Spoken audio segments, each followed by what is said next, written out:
अस्ति मैले फेसबुकमा लेखे जस्तै अब कर्णालीका सुइना हाममा सुइना भने जस्तै तपाईँहरूको त्यो सपना बोकेर जान पाऊँ र त्यो सपना बोक्ने सुरुवात आज हामीले वाचापत्रबाट गरेको छौँ, कर्णालीबाट घोषणा गरेको छौँ। आज उपरान्तबाट त्यो सबै तपाईँका सपना हाम्रा सपना हुनेछन्। शिव भगवानको पाउमा आएर, कैलाशको पाउमा आएर आज कर्णालीमा आएर राष्ट्रिय स्वतन्त्र पार्टीको घोषणापत्र वाचापत्र सार्वजनिक गर्न पाउँदा म लगायत हाम्रो पार्टीका सबै सदस्यज्यूहरू, सभापतिज्यूहरू तथा हाम्रा पार्टीका साधारण सदस्यज्यूहरू, सम्पूर्ण कर्णालीवासी नेपाली दाजुभाइ दिदीबहिनीमा आउन पाउँदा धेरै धेरै खुसी लागेको छ। कर्णाली यो देशको सबैभन्दा ठुलो ताल, राणा ताल, राजा महेन्द्रले भन्नुभयो जस्तो स्वर्ग कि अप्सरा भएको ठाउँमा आउन पाउँदा धेरै खुसी लागेको छ।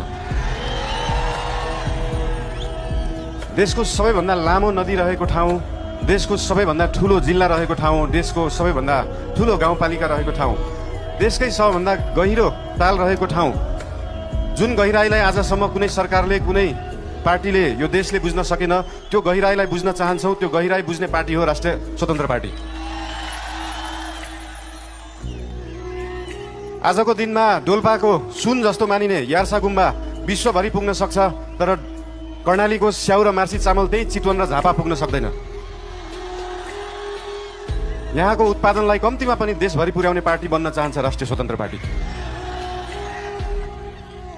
आफैमा यो सिन्जा भ्याली सिभिलाइजेसन, सिन्जा उपत्यका सभ्यता भएको ठाउँ, नेपाली भाषाको उद्गम स्थल, खस भाषाको उद्गम स्थल।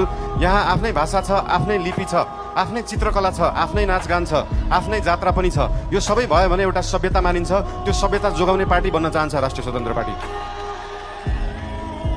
जसरी काठमाडौँ महानगरपालिकामा हाम्रो नेवा सभ्यताको नाचगान, त्यहाँको लिपि, त्यहाँको बाजागाजा, त्यहाँका मूर्त अमूर्त सम्पदालाई हामीले जोगाएर राखेका छौँ, त्यसरी नै यहाँ कर्णालीको सभ्यतालाई हामी जोगाएर राख्न चाहन्छौँ र त्यो जोगाउने पार्टी हो राष्ट्रिय स्वतन्त्र पार्टी। देशमा अझै पनि भोकमरी छ, अझै पनि 4 वर्ष मुनिका बालबालिकाहरूको मृत्युदर एकदमै बढ्दो छ, महिलाहरूको, आमाहरूको मृत्युदर बढ्दो छ। त्यो कर्णालीमा छ र त्यो कर्णालीको पीडालाई, गरिबीलाई, त्यो दुःखलाई बेच्ने नेता धेरै आए, त्यो गरिबीलाई बुझ्ने नेता धेरै आएका छैनन्। अहिलेसम्म कोही आएको छैन। त्यो बुझ्ने नेताहरू बन्न चाहन्छ राष्ट्रिय स्वतन्त्र पार्टीका नेताहरू।